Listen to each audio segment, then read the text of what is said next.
오늘은 누가복음 8장이죠. 4절부터 보겠습니다. 유명한 하나님 나라에 대한 비유, 씨 뿌리는 비유죠. 예수님이 그 네 가지 밭을 말씀하시고 그 말씀을 들으라 그러니까 9절에 제자들은 물었습니다. 선생님이 묻는 건 당연하죠. 그래서 묻는다, 질문한다. 그래서 많은 기도는 묻는 기도일 수 있어요. 왜 이렇습니까? 어떻게 해야 됩니까? 인도해 주세요. 말씀을 주세요. 그리고 성경을 보면서 이해가 안 된 데는 적어 놓으시면 매들매들날 보통 6개월이 안 가서 깨우쳐지더라고요. 설교를 통하든 자연히 그러든 그렇게 돼요. 지금은 도저히 이해가 안 되고 믿어지지 않는 것도 그렇게 됩니다. 그래서 적어보는 게 중요해요. 그럼 내가 왜 그걸 그렇게까지 내가 힘들어하고 못 믿고 고민했을까?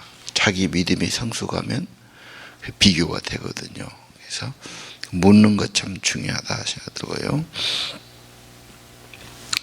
언제나 그래서 하나님 나라는 비밀이고 안 가본 세계 아닙니까? 어렵지요. 그래서 지도하는 자, 교사가 필요한 겁니다. 우리가 외국 가면은 무조건 가이드를 따라가잖아요. 내가 처음 가본 데는 도리가 없어요. 그와 같이 가이드가 있어야 되거든요. 그래서 나보다 앞서간 분, 거기를 가본 분, 아는 분, 인도가 필요합니다. 자, 묻지 않고 사람들은 어떻게 합니까? 자기식으로 생각해 버려요. 그리고 자기 좋은 것만 받아들여요. 그렇죠? 그래서 묻기도 하고 때는 확인을 해보는 게 필요해요. 부부간에도 마음이 틀릴 수 있어요. 확인해 봐야죠. 긴 것 같지만 아닐 수 있거든요. 자, 예수님께 물었습니다. 대단히 중요한 말입니다. 질문하면 답이 나와요. 마음이 열려요. 물어본다는 거 굉장히 중요하죠. 내 식으로 하자 그보다는 그럼 어쩌면 좋겠냐. 물어본다는 게 굉장히 중요하지 않습니까? 자, 오늘 예수님께 물었다. 그 한 말씀도 굉장히 중요하고 이렇게 말을 하면 한도 없죠. 그 다음 마귀가 방해한다 하는 말이 11절에 나와요. 하나님은 비밀이니까 아무에게나 열려지지 않아. 비밀을 아무에게 말할 수 없잖아요. 진실한 내 편에게 말하는 거죠. 말하면 그놈 꺼벌리고 다니고 약점 잡고 그러면 말할 수가 없지 않습니까? 진실한 사람에게 말하는 게 대충 알아보려고 그러고 마음을 안 주고 그런 사람은 안 되지요. 그러니까 진짜 주님에게 마음을 드리고 그렇죠? 그런 사람에게 뭔가 말씀이 있는 거죠. 근데 마귀가 뺏어가지요. 마음이 닫혀 있고 그렇죠? 수용하지 못하고 그리고 방해도 받아요. 처음 오면은 말씀 못 듣지요. 말씀이 들려지면 믿음이 들어가니까. 자꾸 마음도 안 가고 귀도 없고 정신도 없고 단청만 부리는 거죠. 그리고 지나고 가봐야 성경 봐도 하나도 안 들어오고 들어도 하나도 들어오고 마음에가 들어오질 않아요. 그 마음이 문제지. 우리 애들도 마음이 저런데 거기다 뭔 말 해봐야 받아들이겠어요. 그래서 관계를 맺고 마음을 풀어주고 다독거리고 뭘 해야 된다. 그 다음에는 감정적이죠. 그냥 좋아요 우선은요.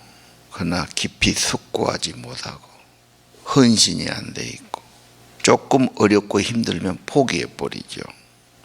가치를 모르니까. 그렇죠. 세상에 어려움 없는 게 어디 있겠어요. 근데 조금 어려움 오면, 조금 힘들면 그만둬버린 사람들, 좀 얕은 믿음들이 있죠. 감정적인 믿음들. 마음에 들 때는 좋다고 그래. 좀 어려우면 그냥 놔버린다. 그런 사람 많죠. 그 다음 사람은 세상에 재물에 염려가 많아요. 그리고 뭔가 분주해. 뭔가 다른 일로 바빠. 그래서 하나님의 말씀이나 일은 뒤로 제쳐놔.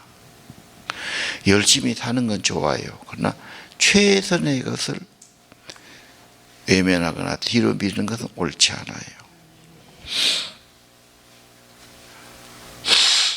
자, 그럼 오늘 우리가 주목해야 할 사람은 하나님의 은혜, 하나님의 말씀은, 하나님 나라는 그걸 통해 성장하고 확장되니까요. 착한 마음, 몇 가지가 있어요. 주위에서 듣는다. 사실 배우는 사람은 잘 마음을 기울이고 신중하게 세심하게 받아들여야 되죠. 그러지 않은 사람 있죠. 너 해봐라. 다 아는 소리다. 뻔한 소리 하겠지. 그래서 벌써 마음속에서 걸러내거든요. 그러나 지혜 있는 사람은 신중하게 듣습니다. 주의 깊게 듣지요. 경청이라고 그러죠. 그 다음에 주의 깊게 들은 것은 마음에 새겨져요. 쉽게 버리지 않죠. 사람이 마음에 있다는 게 굉장히 중요한 것 같아요. 아, 그 말이 마음에 있다. 더 중요한 것은 그대로 따라가는 겁니다. 들음을 행동으로 번역한다. 그렇게 말한 분도 있어요. 사실 우리 믿음은 여기입니다. 우리 마음밭에서 문제가 오는 거죠. 공부하는 학생도 마찬가지인 줄 압니다. 모든 게 그렇지요. 마음속에 말씀을 듣고 새기고 또 잘 지켜서 열매가 있고 성장한다. 등불 이야기가 나오지요. 16절. 등불은 드러내야 돼요. 캄캄한 밤에 드러내야죠. 비틀비틀하니까 등불 켜지 않습니까? 우리의 신앙은 빛이에요. 드러낼 수밖에 없고 밝혀야 되고 모든 사람들이 진리를 알아야 되지요. 숨길 수 없는 겁니다. 예수 믿는 것 안 믿는 체하고 모른 체하고 그 희미한 신앙이에요. 자기 신앙도 잊어먹을 거예요. 자기 양심, 자기 신조, 자기 신념은 분명해야 돼요. 그러면서 18절에 경고가 있죠. 조심해야 된다. 가지면 더 가지게 되고 없는 자는 점점 더 없어진다. 대단히 잔인하게 들리기도 해요. 서로 공평하게 줘야지. 어째 가진 자는 더 가지고 없는 자는 더 없어집니까? 근데 세상 사는 법칙이 그래요.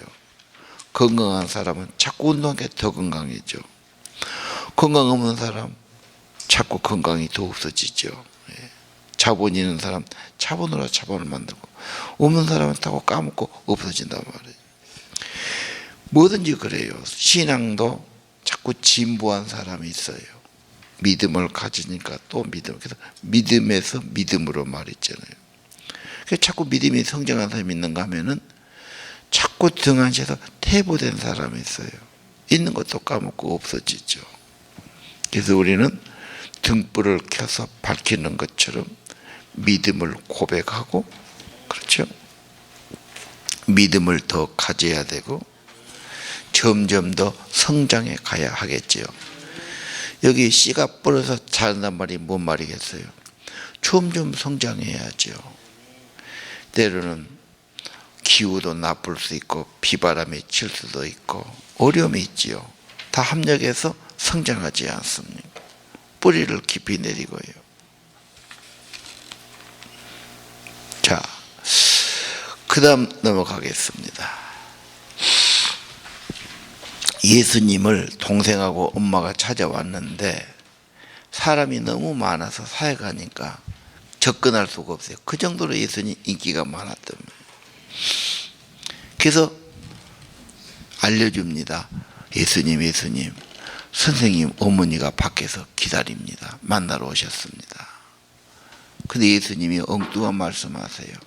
누가 내 형제고 모친이냐? 말씀을 받고 그대로 행하는 사람이다. 뭐 인간적으로 불효하거나 엄마를 외면한 말씀은 아니겠죠. 하나의 교훈인데요. 혈연의 관계보다도 정신적인 동지, 뜻이 맞는 사람이 더 가깝다 이 말입니다. 사실 그러네요. 형제가 너 안 믿으면 사상이 완전히 달라요. 가치가 다르고 생각이 도리어 믿는 것을 이해 못해요. 뭐하러 믿냐고 핍박할 수 있어요. 만나면 싸움이 되거든요. 그러면 뭐 또 1년에 몇 번 만나봐야 그냥 대충, 어릴 때는 그냥 철없이 같이 했는데 갈수록 쉽지 않습니다. 근데 더 중요한 것은 마음이란 말이에요. 같은 비전, 같은 목표, 이게 진짜다 그 말입니다. 예, 참 가족, 이것은 하나님 앞에 헌신된 자, 내 일생의 목표를 하늘나라에 두는 자, 예수님 제자 돼서 예수님의 뜻을 받드는 사람들, 그렇죠? 사명자입니다. 이게 교회입니다. 교회는 주님의 가족이고 주님의 몸이죠. 예. 우리는 한 주님을 섬깁니다. 한 몸 됐고 한 지체 됐습니다. 그래서 아버지의 말씀을 받고 그대로 따르는 제자들, 참 신자가 내 어머니요, 내 형제요, 내 가족이다. 지금도 마찬가지죠. 교회는 한 마음, 한 뜻, 한 몸, 한 공동체로 우리가 함께 협력해서 나가는 겁니다.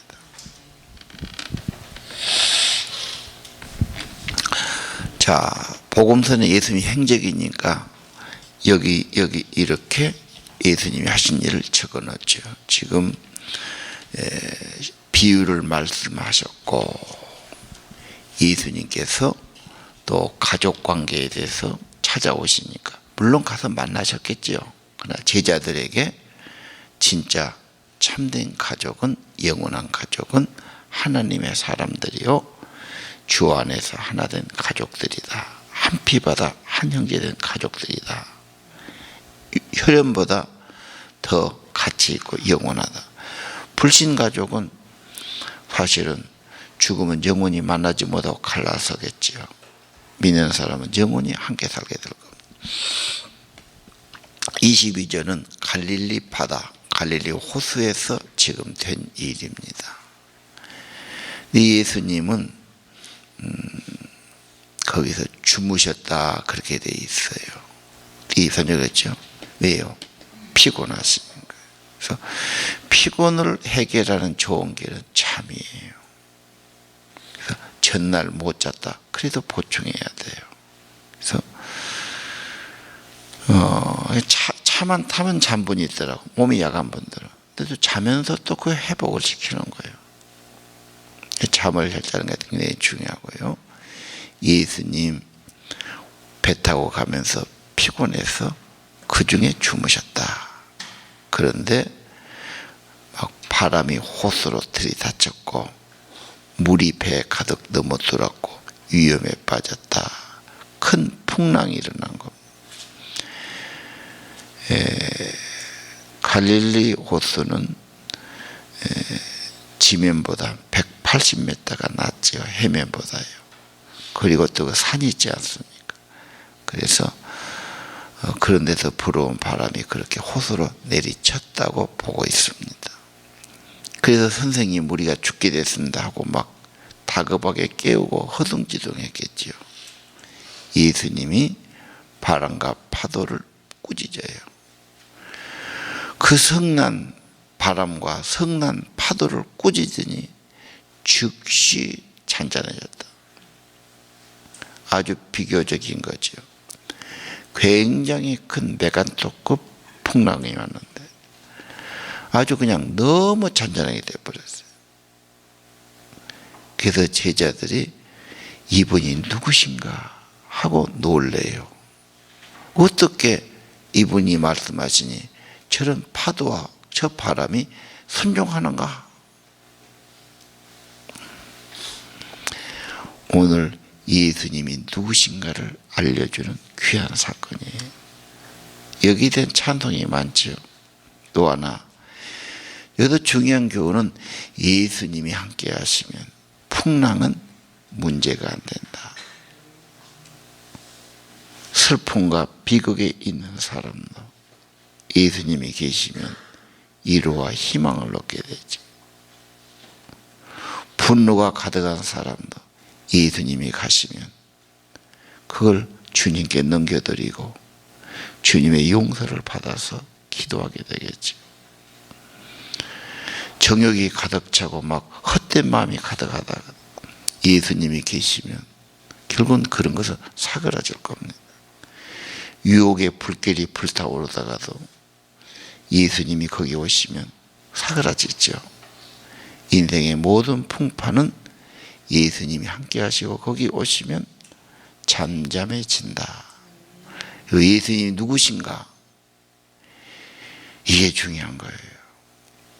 누가복음은 탄생 때부터 세례 받으실 때도 그렇죠. 귀신을 쫓아내고 죽은 자를 살리고 그렇죠. 이 모두가 그분은 이 땅에 오신 하나님이다. 요한복음은 더 말하죠. 나는 길이요 진리요 생명이다. 부활이요 생명이다. 나를 믿으면 영생을 얻는다. 이거 사람 이야기가 아닙니다. 사람 같으면 우리가 이렇게 믿고 기도할 수가 없지요. 그분은 구원의 하나님, 전능하신 하나님, 영원하신 하나님, 우리에게 오신 하나님. 그래 이게 중요합니다. 우리의 구원자 아닌가요? 그분이 오늘 또 우리에게 말씀하시고 오늘 또 이런 은혜를 주실 겁니다. 기도합시다.